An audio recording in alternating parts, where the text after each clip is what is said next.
Good. It's the time of year every football player, current or past, can smell and knows by heart. Cool September winds give way to early dusk, and it's simply time to lace up. Blue 22, down to right. But lessons learned just a few months ago need to be relearned, and unlike spring camp, there is no summer reprieve just ahead. With the school keeping a curious eye on these overachievers from 2015, expectations are high. The goal of these coaches is to continue the momentum. You know what? They all stood out to me. Compared to last year, we're a million miles ahead of where we were. But while the seasons have changed, the team's principles and Coach Dallas's mantra have not. As Coach Dallas's things that he emphasizes a lot, it's character. So he really nails down character. So if you don't have good character on the field or outside the field in the classroom and stuff, you won't play. So that's just a really big thing. He really focuses on character and how we're acting in school and outside of school and stuff. As the regular season kicked off, it was the whiteout game, the fan bus game, the pressure-filled debut against a feisty O'Leary squad. The Lords poured it on in the second quarter. A much-needed field goal and then a key interception put Scona deep in Spartan territory. A leaping touchdown catch and another field goal puts the Lords up 13-0 at the half. After chipping away with another field goal, O'Leary came back with 13 unanswered points of their own, but when it came down to a last-second kick to tie the game, an errant snap sealed the deal, and all breathed a sigh of relief. A nail-biter for Scona, but still a W.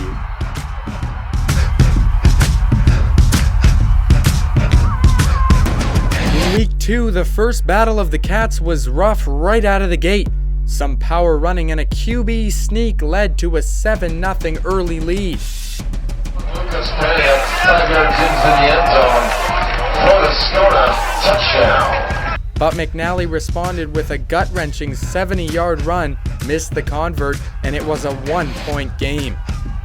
The Tigers roared back again, but a TD catch by Skona's fullback tied things up.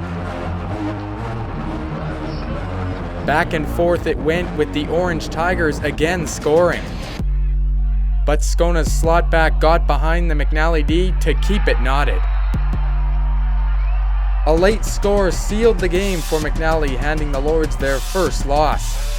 It's not about the product, it's about the process. Okay? It's got to be more than the outcome of this game here tonight. And all I'm asking for you guys is to go out there, play as hard as you can, play focused as you can, so where you wake up in the morning and you look in the mirror before you go to school and you're saying, damn, I did everything I could to help out my teammates. I got no regrets. Facing a team that was 3-0 and riding a 13-game win streak, the Lords were in tough to keep their record over 500 in the hostile Leduc territory. The Lords marched at will but couldn't punch it in until the D recovered a muffed punt deep in Tiger territory. 2 plays later, a beautiful toss to the back of the end zone, 7-zip.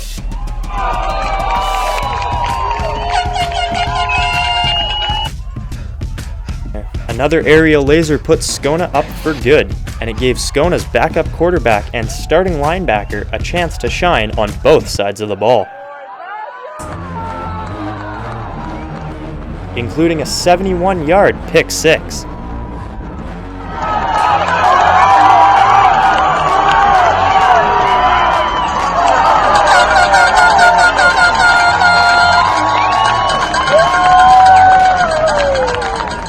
Perhaps the season's turning point as the Lords win big. By mid-season and owning a 2-1 record, it was clear that something special was happening, and they could compete. Playing the St. FX Rams in their own backyard, the Lords had no problem marching the ball, but stalled in the red zone. The Lords needed the D to step up big again, and step up they did. BO then dug into their bag of tricks for a trick pass to the tight end. A great TD run completed the scoring on the frozen tundra. And the D completed the shutout, their first of the year. Week 5, and for the first time, the surging Lords looked to leap into first place against an Ardrossan herd who hadn't lost since week 1. A great run early on puts the Lords in field goal range with the kick 3-zip. Another field goal padded that lead, but the Bisons kept it even until a scorching return put the Lords in scoring position once again. But with 5 minutes left, a disciplined Ardrossan team found one of the few cracks in the Scona D. The Lords almost mounted a last-minute miracle comeback, but it was not to be. First place would have to wait. Next up, the St. Albert Skyhawks, the team that had eliminated the Lords the year before.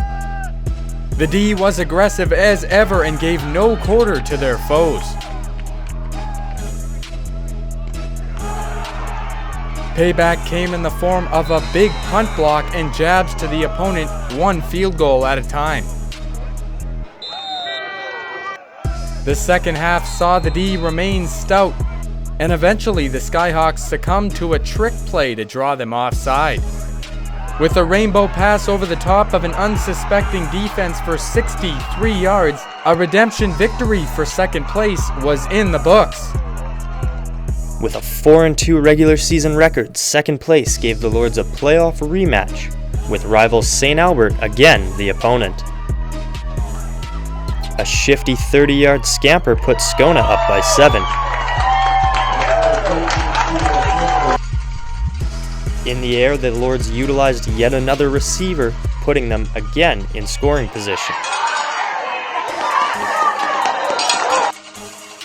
After the break, it was more of the same as superb blocking by the O-line allowed more downhill running and another TD. It was all but over for the Skyhawks on the scoreboard, and to their spirits when a hellacious hit knocked their QB out of the game for good. Capturing a long sought-after playoff win for Scona, and the road to a championship was wide open with only one obstacle in the way.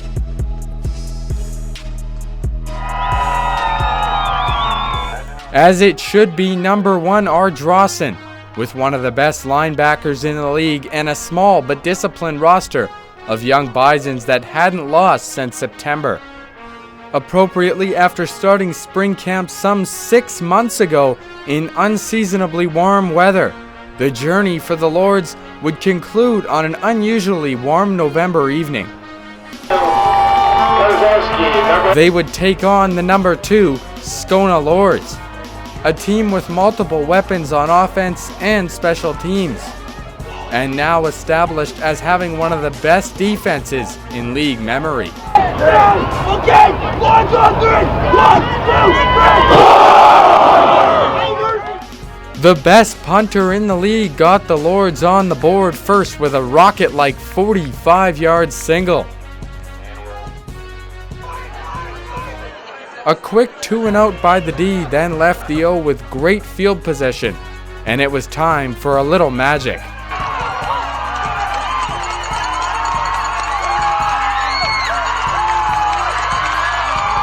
As star wide receiver Adner St. Hilaire takes a quick hit out of the backfield and comes out after maneuvering 5 Ardrossan defenders, goes 61 yards to the house. Touchdown, Lords. No, I'm not doing that now, bro. The game even half over yet. We gotta keep grinding, you know? The Bisons would come thundering back after a long run and some untimely penalties. Ardrossan would score to make it 8-7 for Scona. Then the unfortunate Scona fumble would cost the Lords once again, as Ardrossan would capitalize and take a 14-8 lead into the dressing room at the half. After the break, Scona would respond. A furious defense forces a fumble that would lead to a huge single from Irish import Owen Dempsey. Another big play on special teams gave the offense the ball in Bison territory.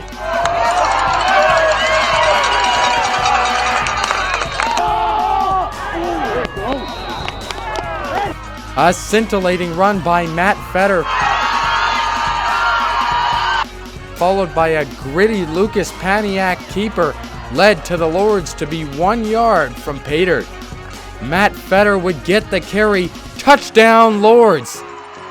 Missing a 2-point convert, the score then stood at 15-14 Scona. From that point on, it was a war. With 3 minutes left, it seemed the clock was moving in slow motion. Another clutch punt from Dempsey put the Bisons in a hole. 80 seconds from glory, but for whom? Players on the sideline held their collective breaths, hoping, wanting, praying. Could the Lords come this close and be denied? And then it happened. Fading deep into pass coverage, grade 12 captain Andrew Schroth plucked a Bison pass out of the air, dashing the last-minute hopes of a desperate Bison squad.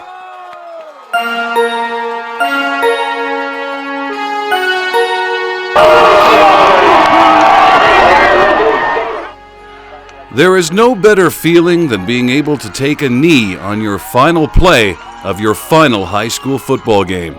It's the stuff dreams are made of, and then locked away moment by moment to memory. It was, and always will be, 3 words. We did it.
It's indescribable. I mean, like we built a brotherhood out of this. Before it was just, I wouldn't even classify it as a team. Now we're all supportive of each other. The whole school's behind us, and we've made this a really big movement. I love these kids. I love these coaches, and we put together a great family this year. We had a lot of fun, and you know they were motivated, and you know we gave them a guiding hand, and they put it together. Those kids are fantastic. So this is it, a journey that started well in the spring, on a hot day in the spring. New kids coming out, veterans coming out, not knowing what the future will bring for this team. And 4 months, 5 months later, they're city champions. It's really hard to really take all that in, to see these kids and what it means for them. This is something they're going to remember for the rest of their lives, that they are city champions in 2016. Day by day, we got better and better. Till we couldn't be beat. And we didn't get beat. City champions on 3. 1, 2, 3. City champions! As the sun sets on a season of fulfilled glory for the Lords, it's time for these young champions to mend wounds, get back to their lives and studies. Some will return to defiantly defend a title. Others will relinquish their dream, knowing they saw it through to its triumphant pinnacle. Either way, this night will be etched to memory as a time when Scona rose from the ashes to again sit as kings of the jungle. In the meantime, the scoreboard and stands will sit silent, a gridiron landscape waiting for new battles and conquests, and the whispers that for the 2017 Lions of Scona will become roars of future fortunes to come.